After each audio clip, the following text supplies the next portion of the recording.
All right, y'all. Let me get this started here. All right, everyone. This is Bishop Bowser here, and we're coming live to you. Hold on a minute. Let me see something here. Let me hold on. Let me stop this right quick. Go out.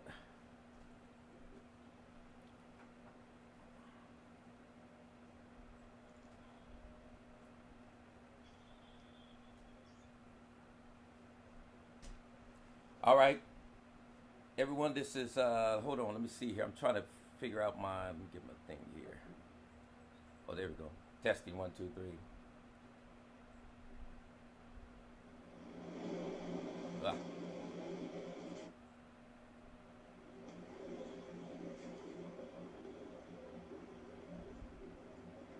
Bear, anybody on yet, Carol? Yep. All right, y'all. We get ready to go live in a minute here. As soon as I get my stuff together. Hallelujah. Amen. Mm. I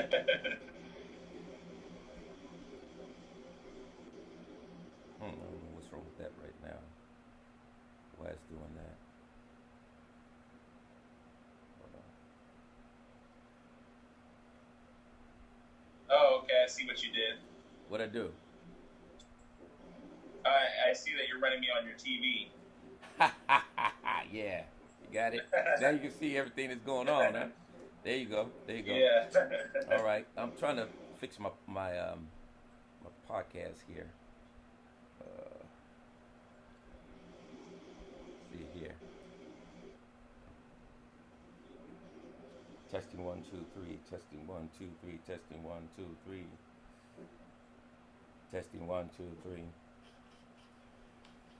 All right. Well, we're going to go ahead and go live and figure out what's going with this a little bit later on. But I want to. This is a slow motion with Bishop Bowder. This is our podcast, and also live stream Facebook. Thank you all for viewing. What I want you to do right now is tag somebody, share, start a watch party so folks can hear this conversation here with me and the Reverend Shane Harris. We're going to talk about a few things here. We're going to get into Ice Cube and his contract with Black America and the backlash that he say he got for communicating with the Trump administration. We want to also talk about Prop 16 and Prop 20 with Reverend Shane Harris, and then get into these mayoral candidates and these endorsements that everyone is jumping on, either Barbara Bree's side or Todd Gloria.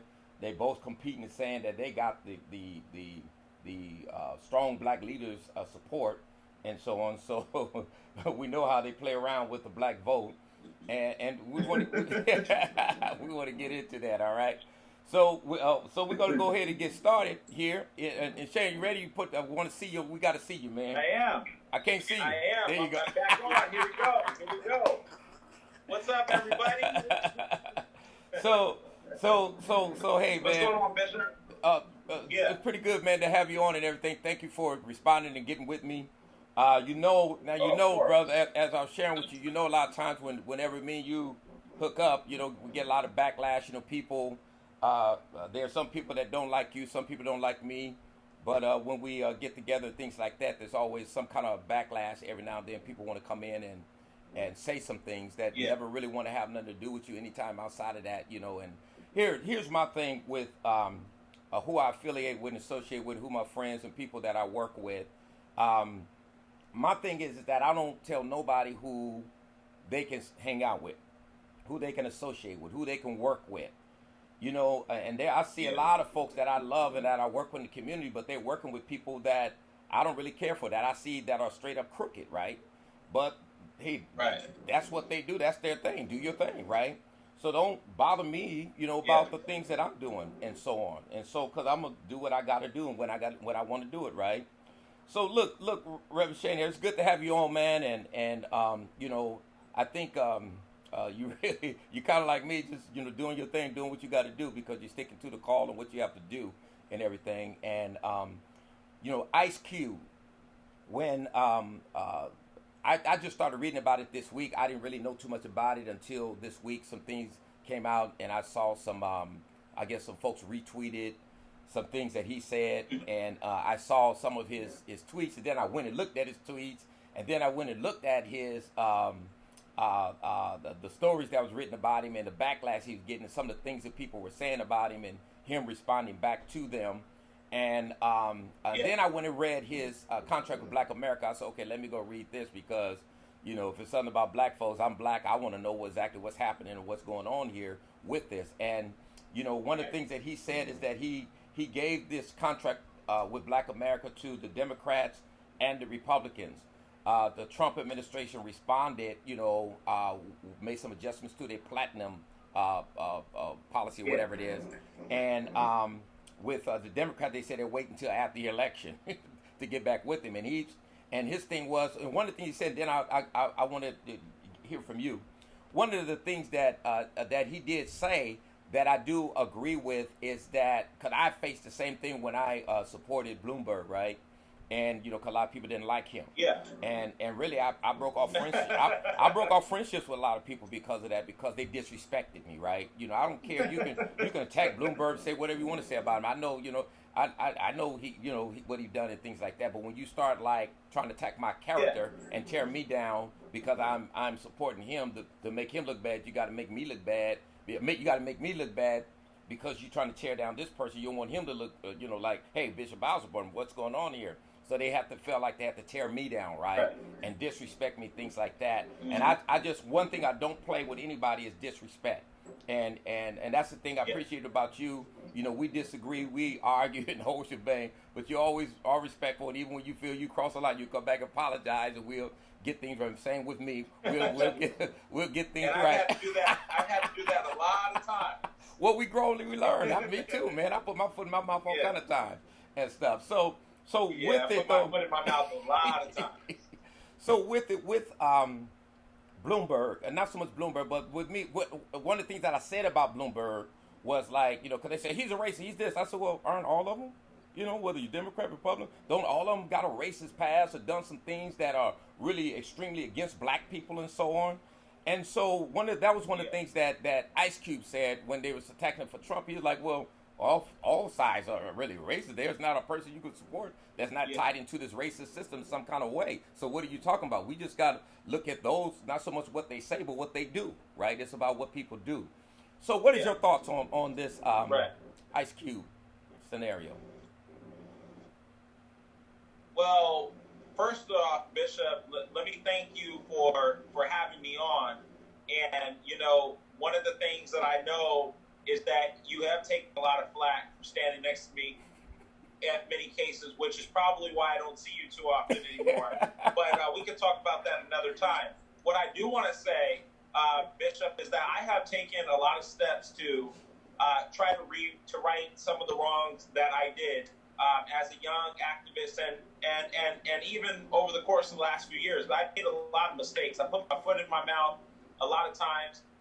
You know, ultimately, my fight to do what is right, to fight for what is right, and I made a lot of mistakes. And I just want to begin this show because many people still might not know, and of course, I want all of our community that wants to know that I have apologized to black women in our community who have felt pushed aside, who have felt like they weren't respected on the platform, who have felt like I slid past them and their leadership and really disrespected them. I really want our black women to know that I apologize from the bottom of my heart. And I have talked about this in multiple Facebook Live events with Cheryl Morrow. They're on my Facebook page. Okay.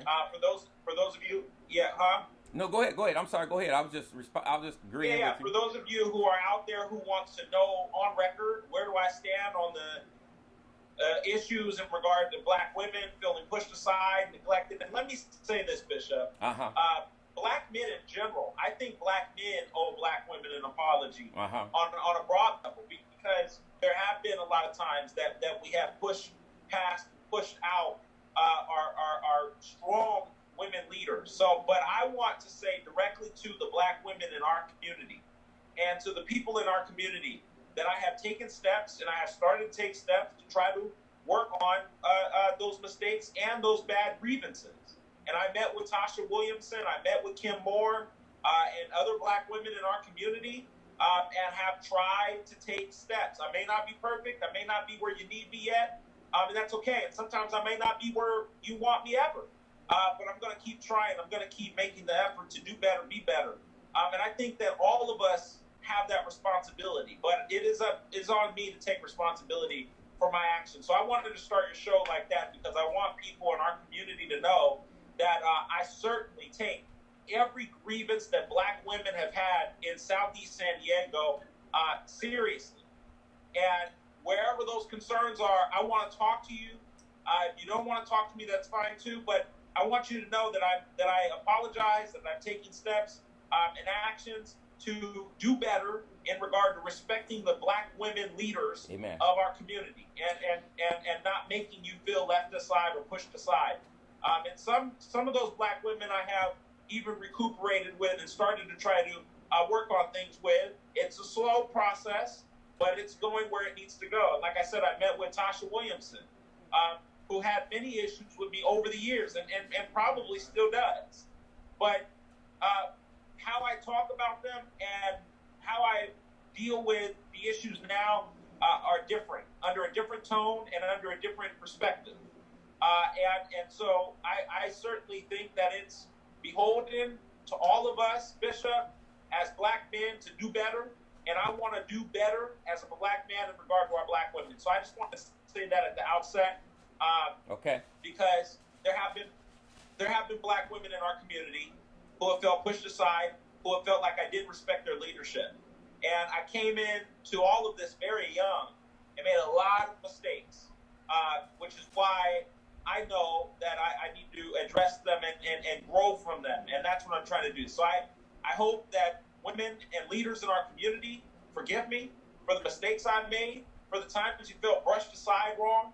And do know that I see those things, I care about those things, and I'm taking responsibility for those things. And let me also say this at the outset of that. I think that sometimes, Bishop, we give white men more of a pass than we give Black men. Thank you. When Black men make mistakes. Huh? I said thank you. I know you could barely hear me because I have the phone right here. Let me pull it up like this so you can hear me better. I said thank you, bro. Oh, there you go. Yeah, because, I have seen, some mistakes that I have made, and they are important. But I've seen white men do just as worse, if not worse. And our Black women, our Black men, our Black people, we just forgive. We just pass on. But then when those in our communities make mistakes, we seem to want to haunt them and hush them and get over them, stand over them, and not give them the chance to grow up, to expand, to evolve. And so, I'm trying to do the best that I can. And I want our Black women and our leaders in our community to know that I'm open, I'm here, I want to talk to you, I'm in it with you. We all have different issues we're fighting on, but I'm in solidarity. And any way that I can improve, please holler at me. Meet up with me, let's talk, so that we can address those issues. And let's move forward as a community. I'm trying to do that. I'm sure other people are trying to do that. We already have too many people attacking us. We cannot afford to attack us at the same time. So I just wanted to say that at the outset, if that was okay, Bishop. Oh, yeah, absolutely. Absolutely. I'm glad that you did say it. And one of the things that I truly want to say that, when you talk about, because I like what you're saying about we give the white man a pass, but Black men won't. And then on the other side of that coin, what I see a lot is when white men do act up, and because they're in the power and white supremacy and all of that, when they do act up, right? Not only do they jump in and start attacking the white man, but they start attacking the Black man who does not have that same power and everything else, right? So on one end, when it's the negative thing towards the white man, they include us. But when it's the positive things and they forgive and all those, we're not included. We're still the dogs and the lowlife. So yes, it has to be a even level playing field and fair ground in treatment and so on. And one of the things that and there's Black women who have protected Black men too, and I don't want to ignore that subject. I mean, there have been lots of times where Black women have stepped in to protect Black men, And there have been times where black men have stepped in to protect black women. But I want our black women to know that I truly care about you. I respect you. Amen. And I would never want to hurt you on purpose. And if I have, just know it wasn't intentional. And I am learning from those experiences, and I plan to do a lot better in making sure that our black women, our black women's voices are heard, respected. And if there's a press conference or if there's an event and I'm not leading it, it's a black woman, I'll be there to support you. Just call me, send me an email so I know it's happening. And I'm there. I want to support. I'm not just here to be on the forefront or be in the front of the camera. I don't care about that. There was a time where I did, but it's about now the work of addressing inequity in our communities, and I support our black women in their leadership and their efforts to accomplish that. So I just wanted to say that at the outset. On Ice Cube, because before you say something about IQ, let me just say this right quick, and then you can go on. You know, and when we talk about protecting black women, how black women protect black men and things like that, and we know the stats have actually shown and proven and shown that the most loyal person to a black man is a black woman, right? She's real loyal no matter what. And so we most definitely, I'm married to a black woman and got 2 black daughters and I have 4 black sisters, right? So I clearly understand and know that, and I most definitely appreciate that when it comes to black women. Been married 34 years to a black woman, you know what I mean? Got 2 daughters, so and I know how they operate and how they work. They do get your back where I am in the sense of not being a failure because of my wife, right? And it's a backbone that got my back. And sometimes she's my advisor, right? She gives me advice and sometimes woo me the wrong way. Sometimes I don't listen, then I hit my head and she say, I told you.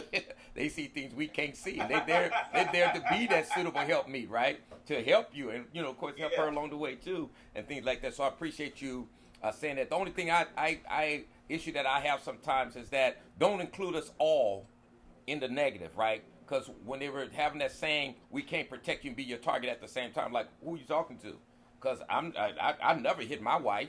I never even cussed at my wife. You know what I mean? There's been never. My kids didn't grow up seeing no domestic violence. So who they talking to? I never hit a black woman. Never put my hands on a black woman. I don't believe in that. I'm not an assault person. I think my biggest issue has been putting my foot in my mouth and not I'm big at that pushing too. Not pushing black women to the forefront when I've had the opportunity. Right? I'm in a position.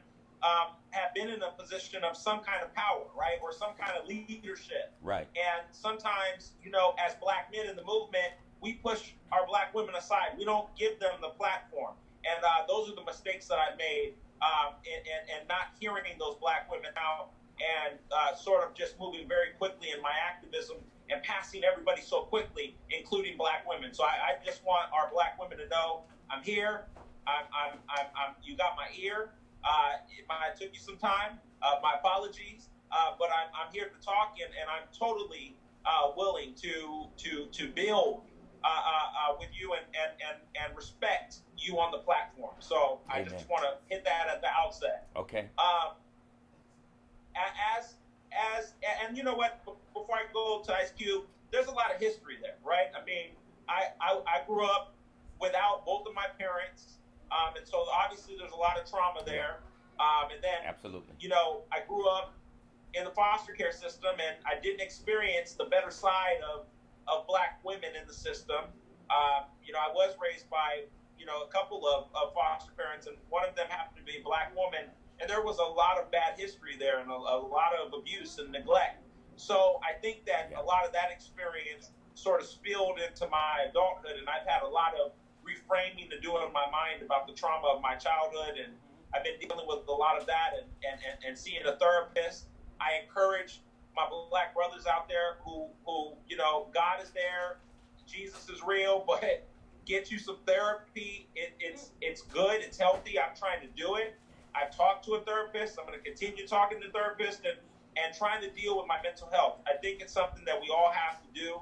And I'm trying to take it very seriously. I hope you do too. But through all of that, I've had a chance to learn a lot and evolve a lot through all of that. And sometimes I just wanted to start the show like that, Bishop, because sometimes our community doesn't have the update. Everybody's not on Shane Harris's page. So everybody hasn't seen the apologies videos or the conversation, and that's okay. But everywhere I can, especially community conversations like this, I want our community to know I am taking initiative. I have apologized, and I am addressing getting therapy and doing other things to grow as an individual. So, yeah. Amen, amen, amen. I appreciate that. So yeah, so go ahead. You was going to talk about Ice Cube here. Let's let's get on it. Yeah. So Ice Cube, this whole Ice Cube thing has been a controversial issue over the last few days, and I tweeted on my page, see how y'all get distracted. Now we're focusing on Ice Cube and what he said and who he talked to and all this, instead of registering to vote, focusing on the propositions in our state, focusing on the local measures and the local leaders who are going to really run our government. But Ice Cube really wanted to get his contract for Black America at the forefront of the DNC and the RNC. And he put it in front of Biden and he put it in front of Trump. And he wanted both candidates to see the contract for Black America. In this contract, it deals with all kinds of equity and entrepreneurship and funding for new entrepreneurs and Black entrepreneurs and Black businesses and really this robust. I think it's asking for like $500 million. I think he could have asked for more on that, but it really is this robust plan that he put together along with a coalition of Black entertainers and some leaders. I think spoke to him on it, and he wanted to put it at the forefront of both Biden and Trump, two people running for president. One is the incumbent President Trump, and then Joe Biden. And people got mad because Donald Trump picked it up and he ran it. He ran with it. He started using things with it. Now, whatever his intentions are, that had nothing to do with Ice Cube. All Ice Cube was trying to do was put it at the forefront of both candidates, just like I have done in the past, just like you have done, and was trying to state that we need something for our community, because too often there's this people of color conversation and minorities, and then we somehow get clouded as we have for 400 years, into the pot where they throw us all in the pot, and guess what? They address everybody else's issue in the pot, and we get left aside. When we've done probably near the most work in this country, we built most of this country. Right. We established most of the country. We did slavery in the most biggest way, and we have not been repaid, supported, stood with, or anything for 400 years. And so Ice Cube just wanted both candidates to see, this is what we need. This is what our community needs. Will you commit to this? Will you play with it? Will you expand it? And Donald Trump, of course, picked some of it up and put it in his platinum plan, and talked about how Ice Cube met with the Trump team, the campaign team. Uh-huh. He didn't even meet with Donald Trump. Okay. He didn't even meet with Donald Trump. He met with the leadership in that campaign and offered the same opportunity to leadership in the DNC. Amen. And and that's the thing, right? Because like when I saw the backlash that came from Ice Cube, he's on a he's a public figure, celebrity. He's on a national level, real popular, man. He got 4 million followers just on Twitter. And so he's real popular and things like that, and I'm down here on a real lower level, and I know what I went through. So I can imagine what he went through, just because you do something to go against the grain, or like he said and like others said, and this is the problem, nobody likes an independent Black man that can think for himself, right? We have to go along with the liberal plan and think like them and so on. So I'm really down with that. I looked at Ice Cube's contract with Black America. I think it's better than nothing. There's some things that I think could be tweaked in it, as far as, like you were just saying, he'll say other people. Then in some mandates, he wasn't even mentioning Black people, just speaking in general. So I think that he needed to be more specific in every item he addressed, specifically for black people. I went and looked at, and we'll get into this later about the mayors, but I even went and looked at their policies over again and over again and stuff, and I don't see no I don't see no black agenda. They mention black people and people of color, black people and others. Why it's gotta be, let's be specific. Why are you scared to say this is specific for black people? Which leads me to, I don't know if you had anything else you want to say about Ice Cube, but I agree with Ice Cube. I think what he did is right. And I think that he has a right to meet with either party, whatever, because we're trying to get things going and so on. I know people, you're going to use this and try to win. Well, if he's going to win, he's going to win. Look, ain't nobody more tired than Trump than I am. I'd rather see him go. Yeah. I'd rather see him go, man. Let me say something about that. Donald Trump has exploited a lot of causes. And Joe Biden has exploited some causes to make the case in his campaign. And what Ice Cube basically was doing was Ice Cube is taking this contract and this concept to both campaigns. He's given both campaigns the opportunity. One campaign took it and ran some ads and started a plan that Trump campaign calls the Platinum Plan. He announced that in Atlanta, Georgia. And then, you got the Biden campaign. Both campaigns, he talked to both campaigns. Ice Cube has traditionally not been involved in politics. So he's trying to get involved, civically engaged. I applaud him for that. And then he's trying to basically say, this is an opportunity for black people. What are you going to do specifically for us, with us? And that's a fair argument. Because when you look around this country in light of the COVID-19 pandemic, Bishop, you see over 40% of black-owned businesses are going under. They're not getting the support from the federal grants and the funding and the support system from the federal government, and even on the local levels and the state levels. They're not getting the support out of all of the other business community and the businesses. And all of the other issues, right? We always get thrown into this big pot, and there's never a specific focus on us. Cube said, what is the focus for us? How are you going to deliver for us? How are you going to support us? And I want to talk to both campaigns, and he has that right. We can't get to a place where Democrats, or because it is so bad, and I'm going to tell you, Donald Trump is out of his mind. There's a lot of things that he just absolutely, he just has no competence, no conscience. Yeah. There's things that he didn't even have to do that he just does. I don't know why he does it. Yeah. And it's like he's trying to rub stuff in our face. Right. But then on the other side of this, you don't want to become what you don't like. And right. I feel like for the Democrats, what they have to be cautious of is that they don't lose people like me and you, because we want to talk to everybody. We want to talk to all sides. We want to have a discussion with everybody at the table, the Trumps, the this, the Bidens, the that, this person, that person, to talk to everybody. And we should have the right and the standing to talk to whoever we want, because we put too much work in this country not to have the freedom to do stuff.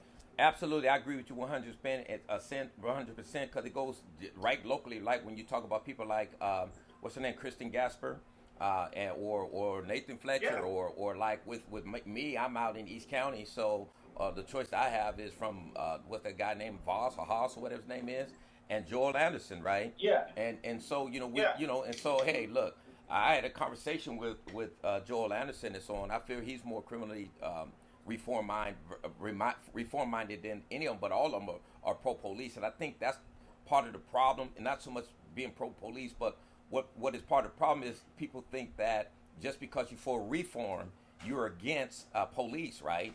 And that's not necessarily true. Yeah.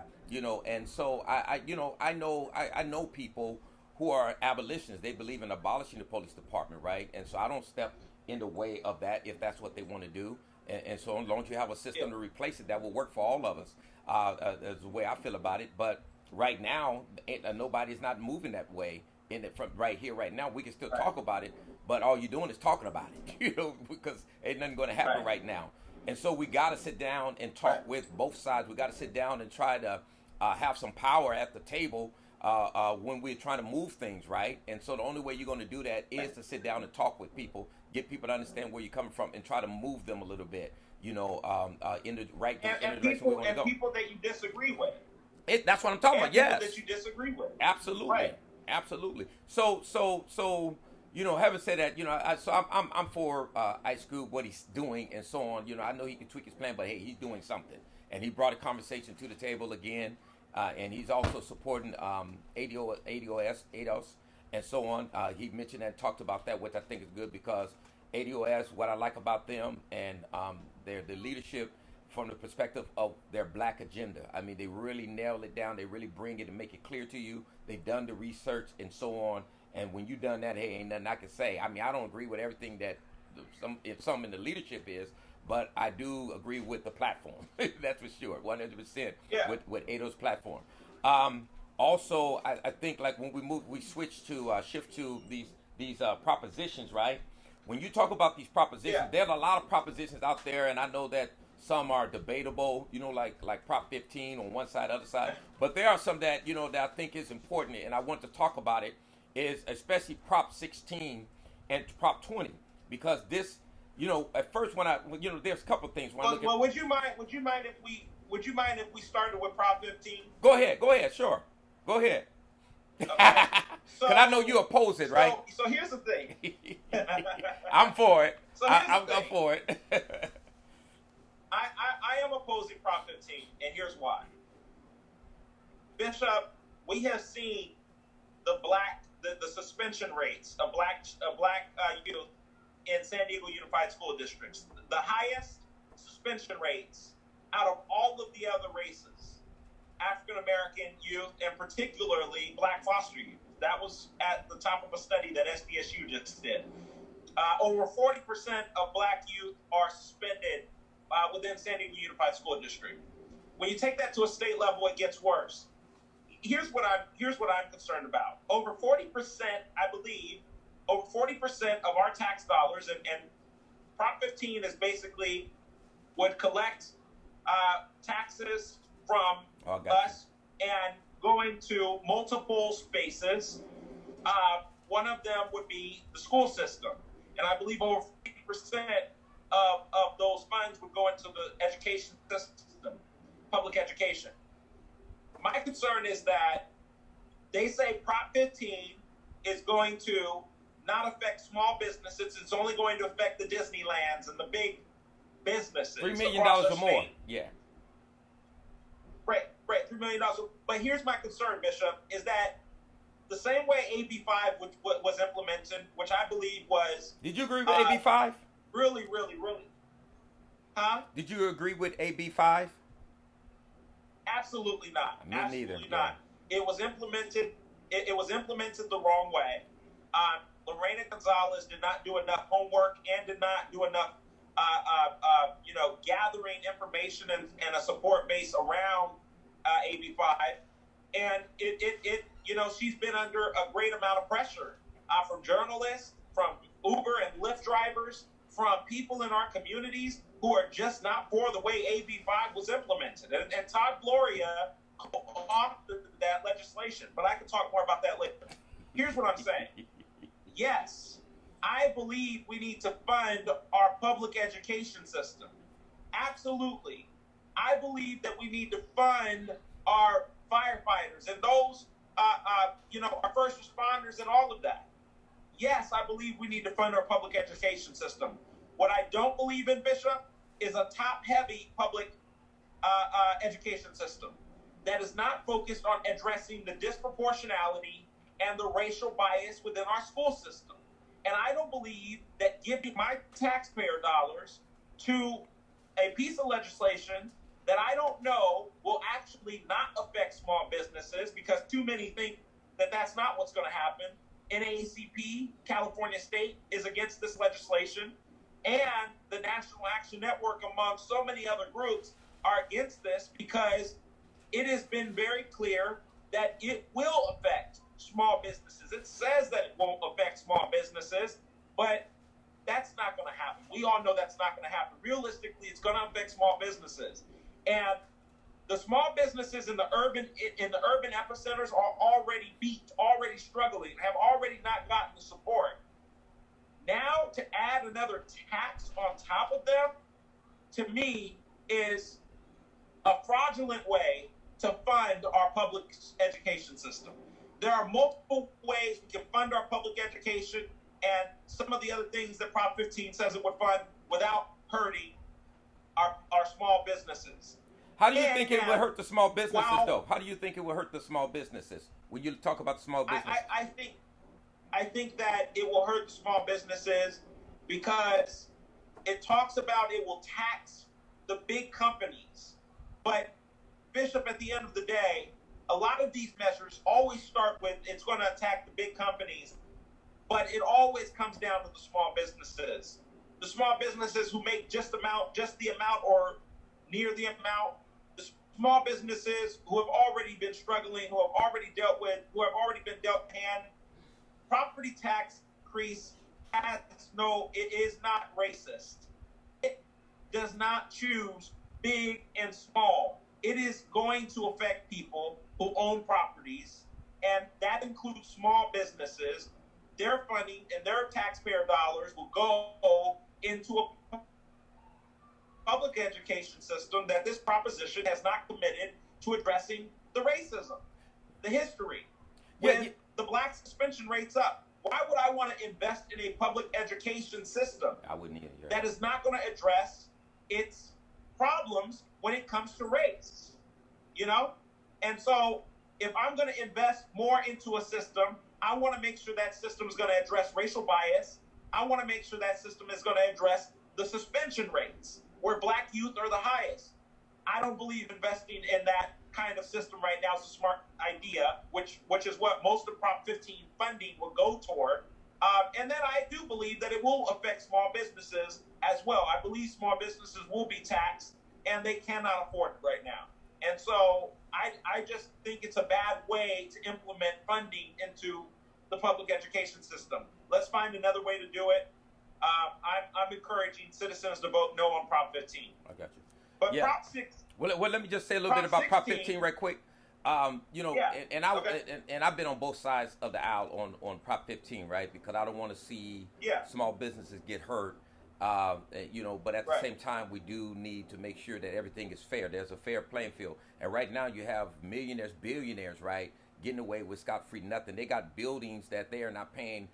They might be only paying a very small fee for their building because it's grandfathered in or something like that. And then you got what they say is most of these businesses are already paying it, right? But there are some of these billionaire companies that are not paying it and want to bring it to a level. I believe in fairness, so everybody should be taxed fairly. And right now it's not fair, right? It's not fair that this billionaire over here pays small dollars, pay $10. I'm just using that example. Pay $10, while this other business over here that's not even a billionaire, millionaire is paying $500,000, or something like that. And that's how extreme, at least I see it is, as far as how unequal it is when you look at property tax versus some people who are not paying that much since way back in the 70s and not paying that much on property tax, but others are paying actually what the market says that you should be paying right here today. So and then I think that, based on what it's talking about, it's talking about commercial and industrial, not, I think it's not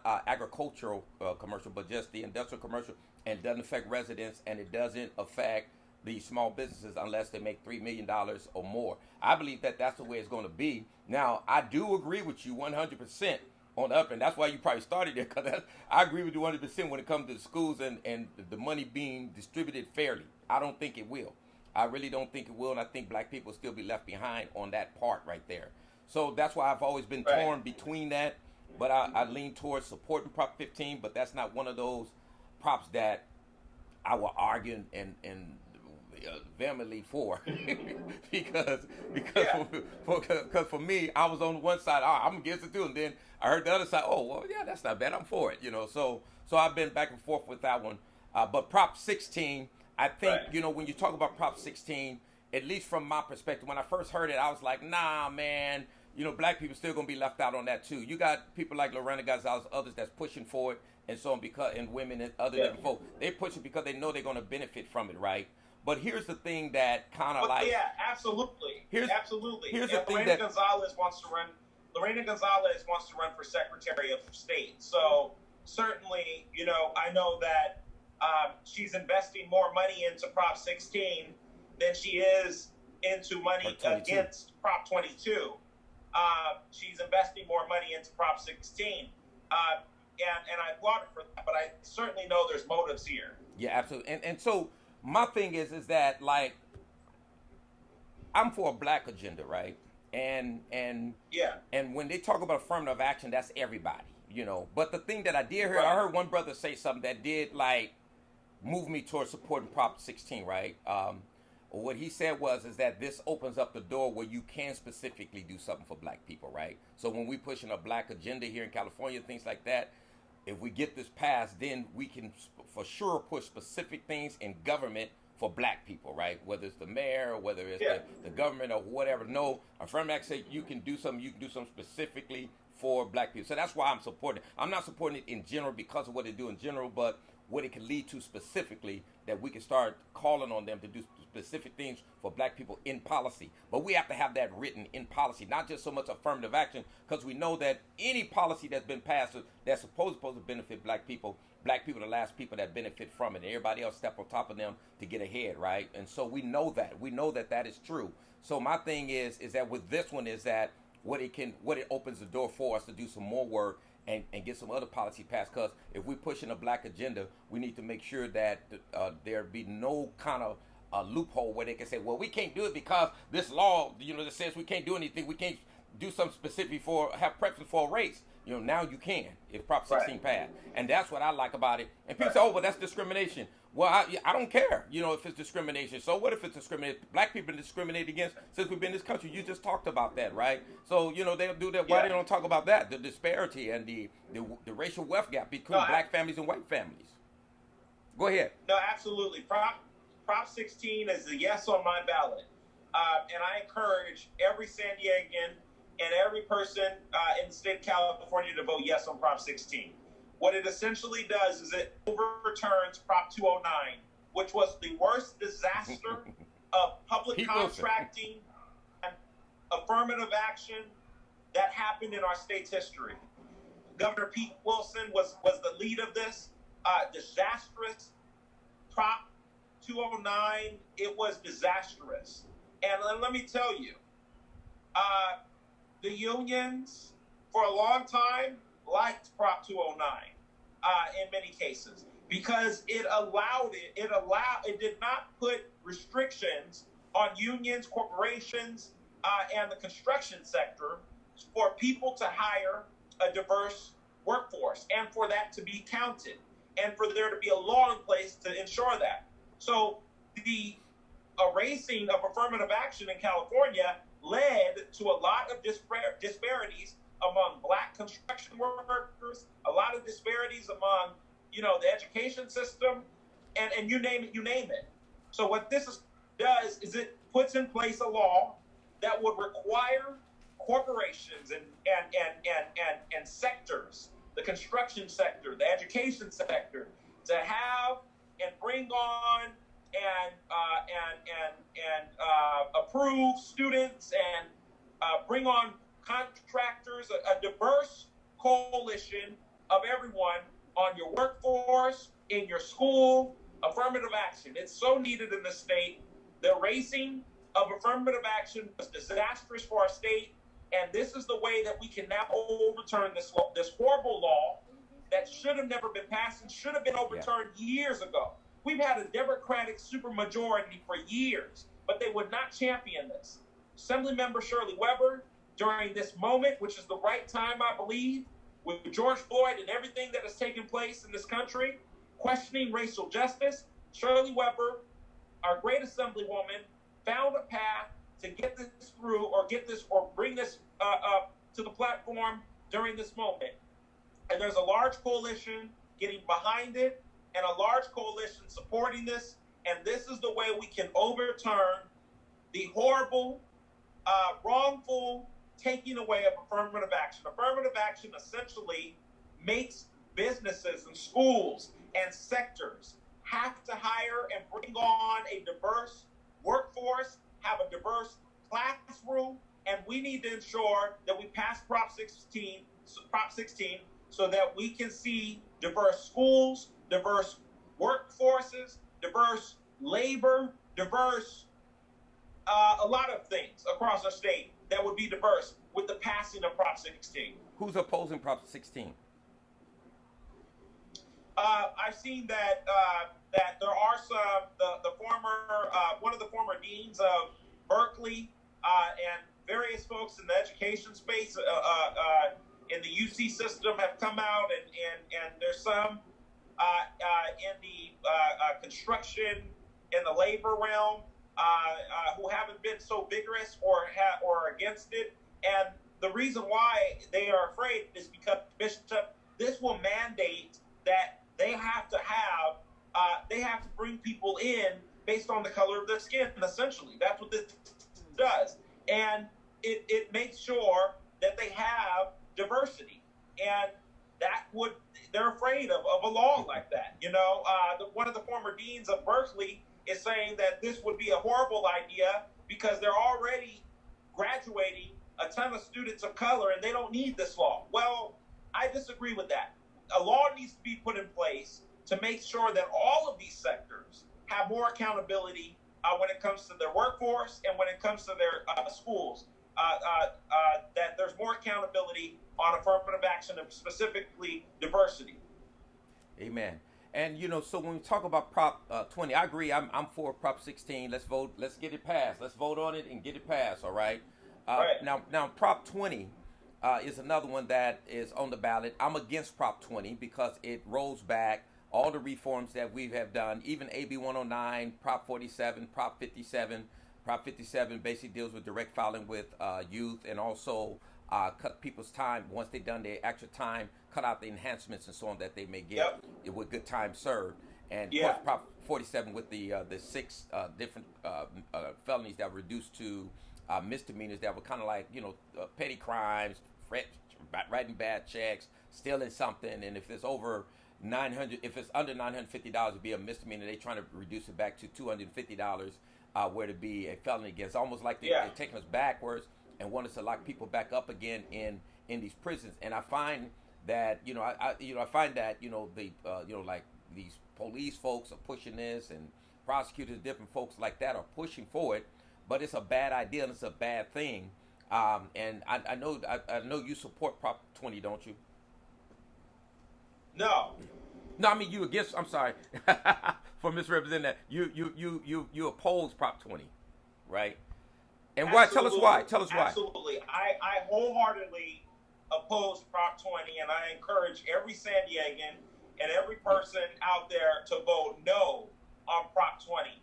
This law would essentially roll back everything that we have been fighting for, Bishop, when it comes to criminal justice reform, when it comes to low minor offenses that really should not be harshly prosecuted. This would roll all of that work back.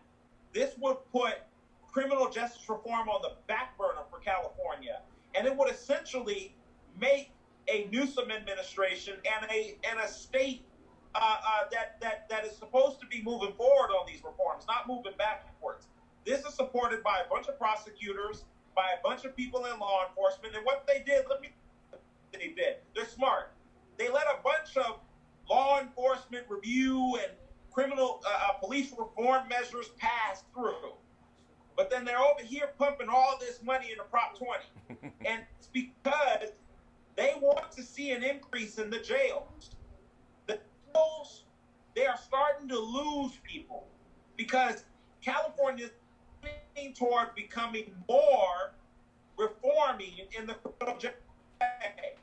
Prisons are starting to close. Governor Newsom just closed the prison. And there's more prisons that will be closed. These prosecutors, people in the prosecutorial realm, typically our district attorneys and our law enforcement, they want Prop 20 to pass so they can get that money back in there, fill those cells back up, and get people in there who should not be in there in the first place. I don't even think people who have committed crimes, petty cash, $950, embezzlement crimes or whatever, I don't think those people should be in prison. I believe that there should be programs and services that pretty much circle these people back into society and gives them a slap on the wrist to understand that they don't make those mistakes again and they move forward with their life. We should not be prosecuting crimes for low minor offenses. That's right. People should be able to circle back into society. We need more rehabilitation and less recidivism, and we need to be able to invest in prevention services, in services that get people back into society. So it's a no for me on Prop 20. This is nothing but getting tough on crime, 3 strikes you're out kind of policy making that was created by your most conservative leaders in the state of California. And this would be nothing but roll back criminal justice reform efforts that we have long fought for.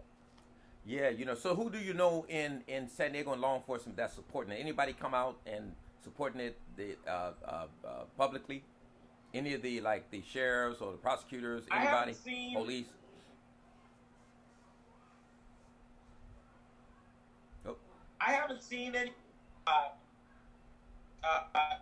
that they're supporting this proposition, and I believe that vote. And the rest of the Board of Supervisors decided to vote yes on Prop 22. So the Board of Supervisors have endorsed Prop 22. But I haven't heard of anybody else really pushing hard yes on Prop 22. Okay. Have you seen any polls on it? Because I know when Prop 57, they're showing some of the polls and it was really doing well. But what about Prop 20? Is it failing or people saying they're going to support it? Have you seen any polls on it? Well, I don't think it's... Yeah, I don't know what the polls are looking like. Yeah, nobody seems to know that. Polls. Yeah. I'm guessing that a lot of people expect it to fail. I hope so. I don't believe that all of the criminal justice folks and everybody involved in no on 22. I've seen more energy that way. And let me tell you something else about this, Bishop. This is something. No on 22 is something that a lot of people in intersectional communities across our regions agree with voting no on 22. Black people, white people, brown people, because it essentially affects every race. And then I'm going to tell you, you got a lot of white people who are getting involved Prop in the criminal 20 justice or Prop system 22? because they're starting to see Prop 20. Sorry, Prop 20. Okay. A lot of people are getting involved in voting no on Prop 20 because they, from all races, because they know that these policies have not just affected black and brown people, affected white people. And so I've seen energy against Prop 20. Haven't seen a whole lot of folks coming out for it. But, it's a sneaky thing. People need to vote no on 22 to ensure protect our futures, because this is a dangerous proposition that will roll back 757 and all of our foreign policies. Absolutely, and and the thing that people don't realize, and that's why I try to get people to understand, especially white people that are my friends. I try to get them to understand that you're looking at it from a perspective of crime and tough on crime, and we got to stop this. We can't let these because what they use, they say these murderers and sex violent offenders and sex offenders and all these folks, they're just going to be released in the streets, in the prison, and that don't even happen now, right? The parole boards are tough on people. I got homeboys that got 15 years of life. It's over 30 years and they still in there, right? Some got 25 life and it's way over that time. Parole boards are tough, especially on black people. And so, and that's who it affects mostly, right? So when you talk about an individual being sentenced, a black person, white person being sentenced for robbery, 9 times out of 10, that black person is going to get enhancements, right? Because either he's been labeled in a gang or part of a gang or something like that, or have committed another crime and a strike and all that other kind of stuff. And so black people are impacted by this way more than anyone else, and with the enhancements. So it does help when you're able to take those enhancements out to even a level field, right? Because you have white folks and other folks that are not getting enhanced. When they see a black person, let's find a way to get them some enhancements, right? My nephew, he's locked up in prison right now. Yeah. But a few years ago, before he got locked up, and he's going to trial because they're trying to violate him on probation and all of that. And that was one of the first things they wanted to throw up was gang stuff. He really wasn't in a gang, right?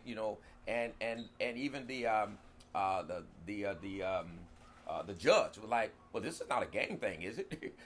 Why are you bringing that up? And so you find it whenever black people are being sentenced and convicted, you're going to always see the most ruthless sentence, harshest sentence that they can get, and that's plain and simple. Yep. So Prop 57 evens the playing field because it allows people who are in prison shouldn't be in there because they rehabilitate their life. They're not a threat to anybody. They're not a danger to anybody. They're not a harm to anybody, right?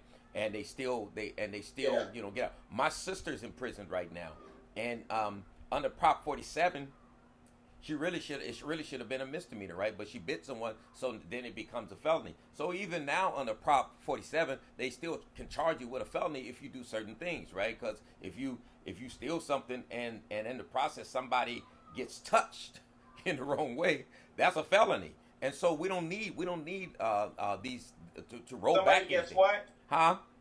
What did you say? You said if somebody gets what? If somebody like if I'm stealing somebody's money, taking somebody's money, right? And in the process of taking their money, right. I yank their money out of your hand, but I yank them too, and they fall. That becomes not just a petty theft. Right. That becomes a felony because the person fell, right? And so because it becomes assault and so on. And so they can still, when it gets violent, they can still charge people. These will be black people who will be in prison. Exactly. Will be black people. These are what you call cat calls or how do you say it? These are switch and bait calls. Yeah. To get this Prop 20 is a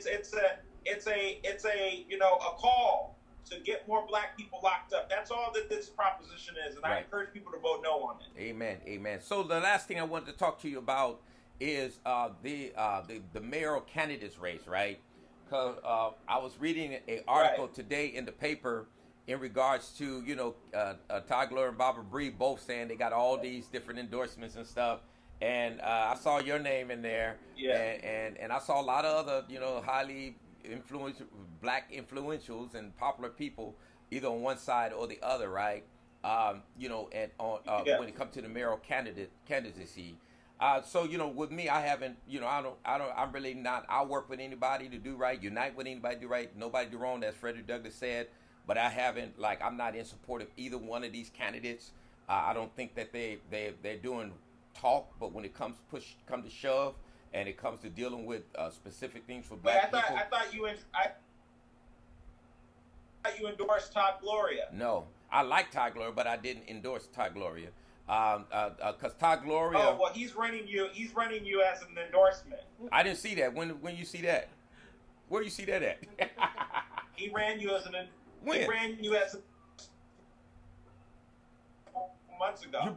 Excuse me. You're breaking up. Say that again. What did he say? He ran you as an endorsement. A couple months ago. I saw it on Twitter. Oh, okay. Well, I didn't see it, and I'm not endorsing. And of course, I wasn't in the paper today. They didn't even call the interview to show you how low I am. They didn't even call the interview me ask me what I think. So, but who do you endorse? Yeah, but you may want to address that because I'm gonna look at that. I'm gonna go look at that endorsement, and if you haven't, no. Yeah, if you haven't endorsed him, but who you endorse? I've endorsed Barbara Bree for mayor. I firmly believe in her leadership. I don't. First of all, it's her leadership, and I think that the city of San Diego has been ran by men for centuries, for decades. You had a woman mayor before. The men that have been. We had a woman mayor before. Huh? Marina, what's her name? Marina. We did. Susan Golding. Susan Golding. And we had two. Okay. I just said that was that. Yeah. So we had a couple of them then. Yeah. So for decades, though, we have not had a woman in charge of the city, and I just believe that this is the time for a woman to lead in the city of San Diego. But I think bigger than all of that, Bishop, Barbara Bree was. Well, let me just stop you right there. Let me just say this. Let me just say this because I know I asked you a question in regards to that, but because I want to interject because you just said something right there, right? In regards to a woman, Yeah. right? We need a woman. It's time for a woman because we haven't Yeah. had a woman in a while. We have never had. Have we ever had a black person for mayor? Because it's time for No, a black we've never person. had a I mean, black if they person. want to make that argument for that, then I think that, you know, it's really time Yeah. for a black person to be a mayor, right? Because there's never been Yeah, a black but- mayor. yeah, There's been no, a we- woman mayor and a man mayor, but never a black mayor. And we have to be cognitive that neither one of these candidates are black. That's Okay. right. So when Todd Gloria, when Todd Gloria touts, because you know I'm gonna get on this right here because I want us to be educated. When Todd Gloria touts that he will be the first person of color, that's exactly what he is essentially saying. It's not. He will not be. He's not black. And not representing black people He either. does not understand. He does not represent black people, and he does not understand the plight of black people. Right. And neither does Barbara. Right. Here's what I will say, though. Here's what I will say. I'm on the issues. So I made an endorsement in this race without bullying the other side. I don't believe that we need to bully people to take a position. Who we want to support, whoever lines up with our values. Right. Barbara Bree, I've been an independent all of my life. I've been an independent thinker. I have had to fight independently. I know what it is to fight against the powers that be. I know what it is to stand up to big political interests and all of that. And I believe that Barbara Bree's independence is what strikes me automatically at the forefront. How is she She's independent? an independent woman because she's been in business her whole life. She has started successful businesses. She's ran them. She sold them. She was able to establish them. And she was also able to establish wonderful nonprofits that actually passed on some of the women leaders that we see in leadership now. Black and white and Latino women who are in leadership roles have gone through Run Women Run, organizations that she founded. So when I look at Todd Gloria, who's been in politics his whole life, he's been a council member, he's been an assembly member, he's been in politics his whole life. And then I look at Barbara Bree, who's been an independent businesswoman, established her own money, established her own background, established her own infrastructure. That's automatically the first thing I see in this race. And I tend to lean toward the person who is not as supported by big political interests. Because here's what we have to understand. When big political involved in local cities, we don't get the reform and the renewal and the rethinking and the reimagining in our politics, in our political, in our city hall that we're supposed to have.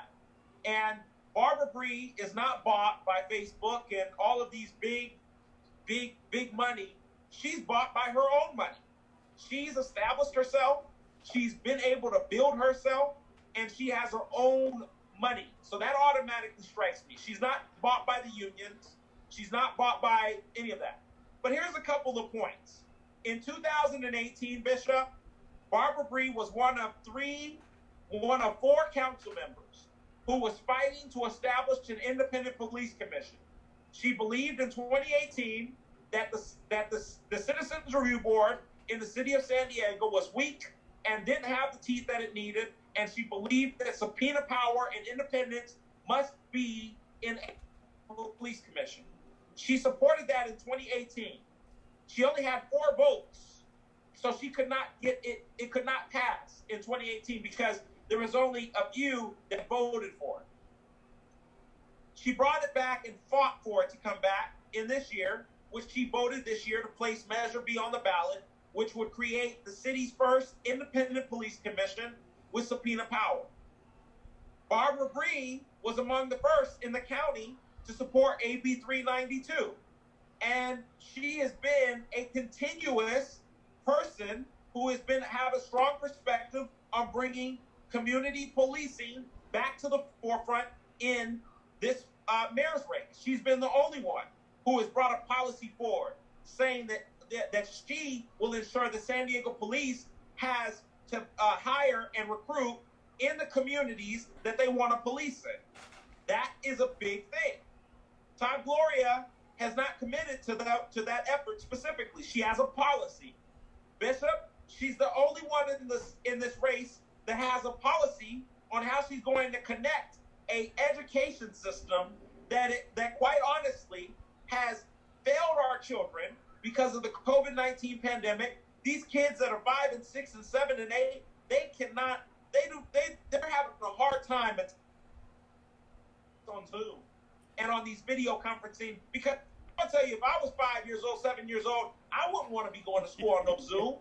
And so our education system has failed our children, and she wants to find a way to appoint the city's first ever school engagement coordinator in the mayor's office, a school engagement coordinator that will work hand in hand with the school district to ensure that equity goes from the school to the home, and the mayor oversees the people, the school district oversees the students. She wants to bring the two together by appointing the school engagement coordinator. I love that idea. That's leadership. There's another policy that she has. Then she has a perspective that I agree with on density. We want to build affordable housing, Bishop, but we don't want to move the people in these communities like Southeast San Diego, who grew up in Emerald Hills, who have homes in Emerald Hills and in Oak Park and in Skyline. We don't want these communities to be pushed and shoved out by building all of this housing when we can build it along the transit lines and still do affordable housing but keep community homes intact. These are all ideas that Barbara Bree supports and that she has policies for. And then she has a balanced approach to the homeless problem. Bishop, I was 18 years old, dropped off downtown San Diego with an emancipation letter and a bag and a birth certificate by the foster care system with nowhere to go. That is messed up. I went homeless for, I said that was messed up. It was, and I went homeless for about 2 months. It was a wraparound program named New Alternatives that had transitional housing for foster youth exiting the system. I got into that program. I got a social worker, I got a wraparound support system, and I got housing. Barbara Bree has a balanced perspective to solving the city's homeless crisis. I don't believe that we solve the homeless crisis by having this big affordable housing plan with no plan to build sustainable people. And if we need to do that, we need a mayor who will put pressure on the county board of supervisors to provide wraparound mental health and substance abuse services to our unsheltered populations, so that when we put them in a home, they also become sustainable people, and we're building sustainable housing. That's how you solve a homeless problem. And you know, Bishop, that you can take the hood, you can take somebody out of the hood, but you can't take the hood out of them. We need a mayor who understands that you can take somebody off of the streets, but if you don't build them up and provide and challenge and build wraparound efforts, you will never solve this city's horrible homeless crisis. Barbara Bree believes that a balanced approach must happen. Todd Gloria, on the other hand, is imbalanced on this issue. He wants to build a bunch of housing while not focusing on challenging Nathan Fletcher and the Board of Supervisors to bring in more wraparound resources. And he has not been focusing on wraparound resources in this campaign. He's been focusing on housing. Barbara Bree is focused on a balanced approach. The city builds affordable housing while challenging the county to provide more wraparound services. Yes, everybody's not a drug addict. Yes, everybody's not on drugs. Everybody's not does not have mental health issues. But at the same time, everybody needs a support system.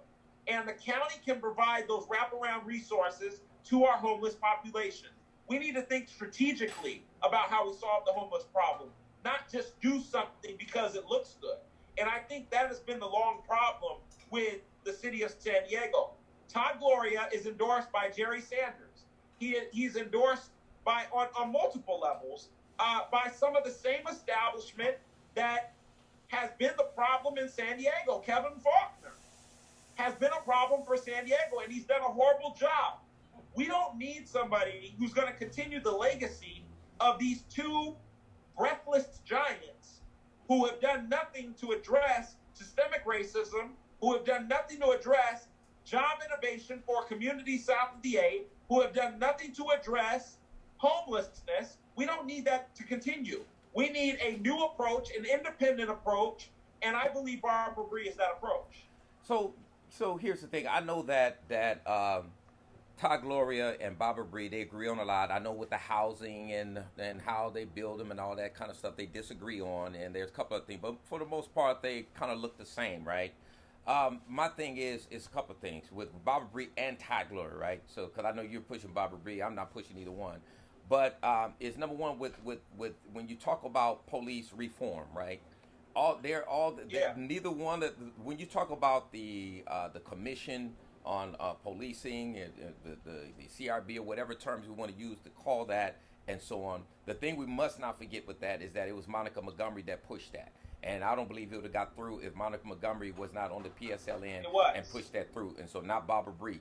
Number two, I believe that they knew, because I was you probably was there too. I was there when they voted for AB 392, that it was watered down, right? And so, even though Todd Gloria waited until after it was watered down, it was already talking. Shirley Weber, when she was there, she talked about they were in negotiations right now to change AB 392 and so on. When Barbara B voted on that, right? None of them made a bold move when they voted for Prop 392. None of them made a bold move when they voted for and put in the CRB, right? Because the CRB is not going to stop black oppression in the community with the way police are doing right now. So when you talk about issues that come down to seriousness of dealing with the real police issue, neither Todd Gloria nor Barbara Bree are supporting it, right? Because one of the policies Wait a minute, ordinances. I listened to you. One of the ordinances, because I knew you were gonna try to jump in. That's why I didn't interrupt you, because I knew you. Well, I want to take I want to take us back. I want to take us back to 2016, because you said Monica Montgomery, which I greatly acknowledge. Oh, you talking when she voted before Monica Montgomery's in there? Okay, I'll accept that. I accept that part. Absolutely. Yeah. Absolutely. And Monica Montgomery did lead the push when she got on the council. Right. But I want to take you back to 2016 when there was no Monica Montgomery, when there was the Myrtle Cole, and you and I were pushing with Women Occupy San Diego for an independent police commission with subpoena power. Yeah. I was there on that vote. And so when you talk about police reform, like one of the ordinances we're trying to get pushed, I know you heard about PROTECT, preventing over-policing through equitable community treatment, right? And that would end racial profiling. It would end pretext stops where police use your taillight being out to stop you because you're black, so that they can investigate you, so they can actually, if you're on probation, search your car, do all these different kind of things, right? And so when it comes to Todd Gloria and Barbara Bree, neither one of them want to come close to supporting this, right? They do not want to support real reform. They'll reach for the low-hanging fruits like the 8 can wait. They'll go for low stuff like the CRB, right? Because that's not on the front end. It's kind of just like when we talk about some of the other reforms. It's like on this end, like when they talk about Trump, you're doing a step back, but still in the community, you're arresting and putting a lot of black folks in jail and stuff. So you're not really fixing it if you don't deal with the front end.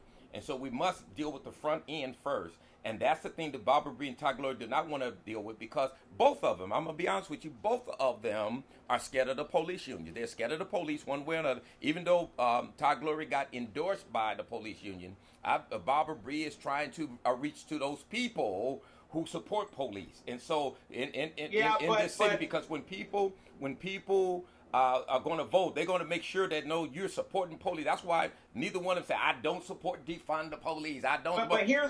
But I want to take you up on that point real quick. Okay. Because here's why Andrea St. Julian, the author of Measure B, the reason why we have a Measure B, and the reason why people can mark yes on Measure B is Andrea St. Julian, a great attorney in our region who wrote Measure B, endorsing Barbara Bree. And the reason why is because in 2018, Bishop, you're saying, why didn't Barbara Bree get the endorsement of the police unions? It's because Barbara Bree in 2018, with Councilmember Montgomery, voted in support of independent police commission when it wasn't popular. And the police unions then decided, oh no, she's out. If she has any political higher aspirations, she's out. Todd Gloria, on the other side, rode an easy path to trying to run for mayor and cruised past police accountability because he was in Sacramento in dealing with Sacramento, and the police unions endorsed Todd because he doesn't have much of a record on police accountability. Where he even but that's I understand that. But here, look at this. Nobody, even the mayor and the police union was saying that they forced this Measure B, right? Even though I know underground you got some opposition because I know Standings for Justice are saying they're facing a lot of hostility and opposition to make it fail. But I think the measure is going to pass overwhelmingly. But what I'm saying is two things. Number one is that this is low hanging fruit. Number one, it's easy to support. Number two, what I'm also saying is that Barbara Bree, the people that she wants to vote for her supports police, and she want to make sure that she's not going to be supporting anything that's going to go against the grain of those folks that will vote for her. Even though Todd got the endorsement of the police union, maybe they may not like Barbara Bree, but the people that support police and have those flags flying with the thin blue line, right? Those people. Those are the votes that she's trying to get, and that's why she's not willing to do any real reform. And Todd Gloria too, both of them, right? When it comes to police reform, and we're going to see this when they get whoever becomes mayor, we're going to see it that they are not going to support real reform. That highly, and they want to end. I when they looked at their issues they're going to address and their policy, their platform, their plans, and all that kind of stuff. They'll mention black people and didn't say other communities. No, I want to know, make sure. That's why the work that me and you do is really important. Yeah. Because at the end of the day, we can get whoever we want in office, but at the end of the day, like I told KUSI the other day when I talked about my endorsement of Barbara Bree, I will hold her accountable just as much as I will hold Todd accountable. And I will hold Todd accountable just as much as I will hold Barbara accountable. Neither one of them are going to get off when it comes to Shane Harris. Now, I know there's other people who are in bed with him and in bed with her, and they don't want to say nothing, and they don't want to shake no trees. Let me tell you something. I know you will. I have supported people and shook their tree to its core. And I will be shaking Barbara Bree's tree if she becomes mayor. Better believe it. She will not be mayor and her tree not shake. And I hope that citizens who are voting in this election are ready to know that you can get who you want in office, but if you don't do the work to hold them accountable, then it means nothing. That's right. Because at the end of the day, just like you said, they will fail black people. And I called them both out on Twitter. Even now, recently. I saw it. I called them both out. Because they both have failed to address black people. That's right. And let me tell you, in this city, we have a dying black population, Bishop. I talked about it. Young black millennials are leaving in droves. They're going to other cities across the country where it's more thriving, where they have a more thriving black culture. They're going to other cities where the quality of life is better, where they can find affordable housing, where they can live in a better comfort and around more culture. And they're going to those cities. And they're leaving San Diego, even across the state. They're leaving San Diego, going to Sacramento and to other suburbs where they feel like they can build a better place for their family. Yeah. And both candidates have failed to address what they will specifically do for black people. That's right. When you talk about a black agenda, they totally have. And this is the thing I've been saying for years, right? Because I'm always looking at the census, looking at the numbers each year and so on. And one of the things that I found is what you just said is that blacks are leaving, right? And so I call the city of San Diego as unfriendly to black people, right? It's hostile to black people, right? When 219% of black people stopped 219% more than white people per population, we got a problem. I mean, I saw Barbara Bree, she put that on her page and all that, but then when it comes to real reform, she ain't offering. She got a lot of powerful black people behind her, including you and so on, but it amazes me that... And Genevieve Jones, right? No, I seen all that. That's what I'm talking about. And it amazes me that she doesn't have any real, like, reforms on her platform. You know, I'm talking about real issue. You can do all this rhetoric and say that we're going to do this, we're going to do that, but unless you have some policy initiatives, she has a community policing. Pass. She has a Let me tell you community something about policing community policing that people talk about community policing, because I've done that, right? I've worked with police and walked the streets with them, knocked on doors and all that, went to parks, walked the community, everything with the police, trying to get them to do that, right? Trying to get them to implement procedural justice and so on. But let me tell you something, the lesson that I've learned in that, unless you deal with the front end, all you're doing is kicking over that bucket of water. You could talk about police-oriented policing if you want and say you're going to implement that, but the black community is still going to hate you. When you get out of the car and talk to you, they're going to walk away from you because why? You're still treating us bad over here. You're still harassing us. You're still doing this racial profiling. You're still overwhelmingly arresting us more than any other race. A white person is arrested, 32 white people are arrested per 1,000, 122 black people are arrested per 1,000. And so that's a problem. When a black person use of force is used on a black person 5 times more than a white person, that's a problem. When in the San Diego County, when a black person is killed 7 times more than a white person by the police, that's a problem, right? Now they can talk about what they're gonna do, but if you don't get on the front end and deal with that kind of stuff, that's a problem. And the other thing that I would say in regards to both candidates have failed to adequately address our community on this issue specifically. So, I continue to challenge both of them. Amen. In this space, and specifically Barbara Bree, because I've endorsed her. Right. I've been on her back. She'll tell you. I've texted her on pretext stops. I've texted her on and called her personally. Called her to even in these last days create more policies and announce them. I'm hopeful that she will be doing something on that. But I think ultimately, Bishop, we have to remember that inequity for black people in this city runs not just with policing, but also with homelessness. Over 20% of our homeless population are African Americans. Thank you.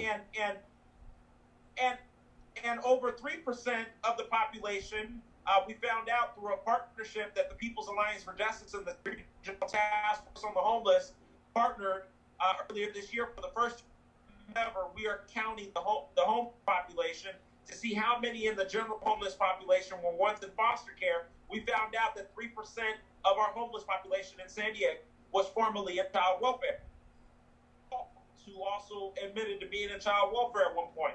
So we have a lot of work to do, Bishop, when it comes to addressing African American issues within our city, specifically across the line, policing, homelessness, on so many levels, and then education, which I like the idea that Barbara Bree will appoint a school engagement court help to address some of these inequities. She has a plan to breaking up. I think you're breaking up. Slow down. What is it? The broadband? Oh. Early manufacturing. Big deal. That's. Oh, we kind of lost you there a little bit. Yeah, but we got you now. We got you. You there? Is that better? Yeah, you're there. Oh, and let me just say that, because I know we run out of time. I enjoy this conversation, but me and you, we're having a civil. Y'all don't see us when we behind closed doors. Me and Shay. But we're civil right now. But one of the other things I wanted to say about that, because when you touch on homelessness, when you touch on education, when you touch on employment, right? When you touch on all these different things, and when we talk about equity and so on, one of the things, that's why, and I know you agree because you already talked about it, but I just want to reiterate that the fact that is that neither one of them, when they address all these issues, they don't have a black agenda. They don't have anything specifically that they're going to deal with black people on, right? And one of the things that I had a problem with Ice Cube's a contract with Black America is that he talked about, I believe it, I forget what he was actually talking about. He's talking about a certain percentage, and he said it should be at the same rate as the population of black people when they do this. I don't know if it's education, employment, or something like that. Yeah. But my thing it's like, no, it shouldn't, man, because we're lagging behind. There's no equity. Equality don't bring equity, right? You can have equality, and we still lag. If I'm right, if white folks are right here and black people are right here, and then you say we're gonna give everybody 10%, then everybody just moves up 10%. It's still an inequity with blacks. So there's a whole lot of work if you want to bring equity, there's a whole lot of work that needs to be done specifically in the black community, for black people, for black businesses, for black education, for black housing, all of that specifically, where you have to target that population, going to have policies that are geared towards helping that population and lift that population. Don't come to me talking about black and people of color, black and others, and all this kind of stuff. I want to know specifically what you're going to do for black people, how you're going to raise it up, how you're going to bring us out of this poverty that we're in, and bring us to a place where there's equity, where there's an even pie. When you look at all the various areas of what they call equity, right? And right now we're lagging behind in every single one of them. So I don't care what they do equally right now. If they do it equally, it's still not going to bring us up to where we need to be. So there's a lot of work that they got to start with black people, and they're doing the same. Johnny, what have you done for me lately? Thank you. But hey, man, this was a good conversation. Any closing words you want? Any closing words you want to say? Well, no, I just want to say this at the outset. It's an important election.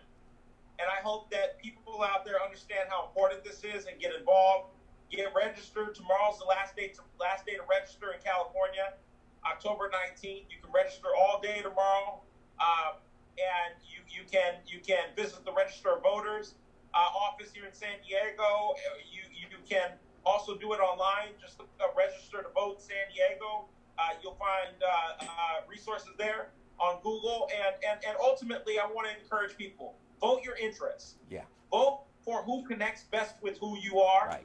Vote for the interests that you have in whatever race. That's right. And then I'm going to tell you, for black people, you will feel like all of them, everybody, is failing, which they are. But vote for whatever's closest to what you want to see.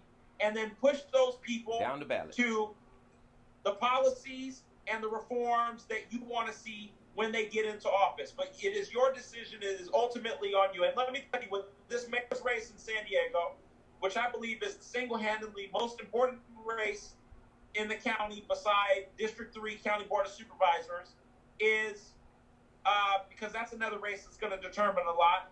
But in the city of San Diego, the mayor's race is critical. We have been failed for far too long. Kevin Blank Suit Faulkner has failed the people of San Diego. Too many bad deals, one of which Todd Gloria was a part of, 101 Ash Street. Oh, yeah. Wasted a lot of money that came out of our pockets. And I'm going to tell you, I saw a consultant to Todd Gloria, a campaign consultant, write on Twitter that the people don't care about 101 Ash Street. Let me tell you, they do care if they understand what it is. Yeah. When our money is invested in a building where nobody is working in, and taxpayer dollars, over $15,000 a day, I believe, or near that amount, spent a day, millions gone of our taxpayer dollars to a blank building with nobody in it, you better care about it. Because that's your money that could have been invested in COVID-19 disproportionalities in the pandemic that could have gone into the communities who have been hit most. So it does matter. I encourage people to study your ballot and down. That's right. Vote your interest, and ultimately for the mayor's race, we are split in the black community like never before. We've got leaders on Barbara Bree's side. We've got leaders on Todd Gloria's side, and we got leaders in the middle who have not endorsed, and people down the line who are trying to figure out what to do. Ultimately, we have to vote our interest, and we're going to have to push both of these people to the platform for black people. Amen. Todd Gloria is not going to be any more persistent than Barbara Bree because he's a person of color. Or Barbara Bree is not going to be any more persistent because she didn't get the police union endorsement. Mm-hmm. Both of them are going to have to be pushed and held accountable to the communities that they said they would go represent. And those of us who endorsed and supported them, it is on us to hold them to account. So believe me when I say we are going to hold them accountable. Get ready, because after November 3rd, you're going to have to get up off of your butt, get out of bed, and get ready to make democracy start working. Work. That's right. Because like Mayor Bob Milner used to say, if you make me govern, going to have to make your Congress people, I know we got an important congressional race in San Diego. Yeah. You have to make whoever wins Congress, whoever wins the mayor. We got a judicial debate on Tuesday. The People's Alliance for Justice is doing a judicial debate. We got Tim Nader and Paul Sturita who are running for judge in our county. You need to know who they are. Sign up and attend the forum. It's on Tuesday at 3 p.m.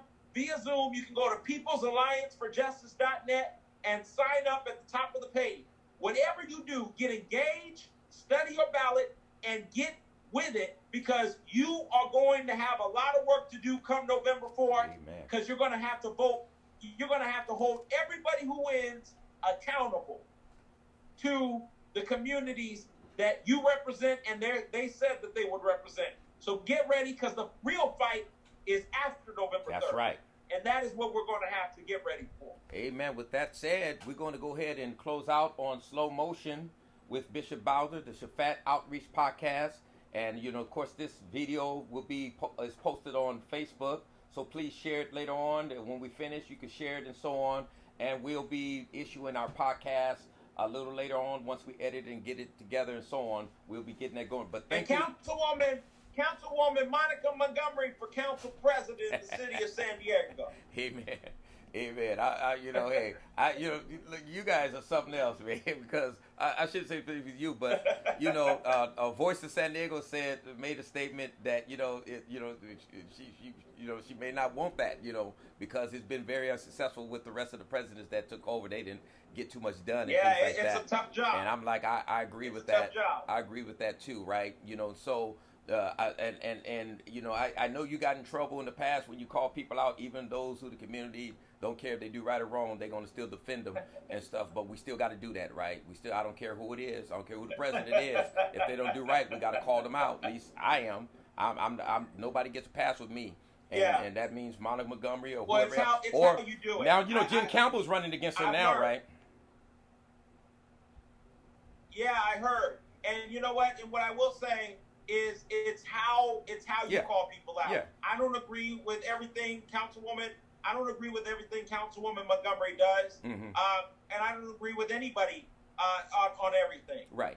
But what I will say is I have learned that you can be respectful and critique at the same time. Exactly. And that's what I believe. I'm going to hold you to account if you're black, white, yellow, blue, doesn't matter brown, who you are. green, red. You will be held accountable. Exactly. And I agree with you. With that said, we're done with Slow Motion with Bishop Bowser. And I thank Reverend Shane Harris for being on the show with us. And God bless you guys. And hold on in there, Shane.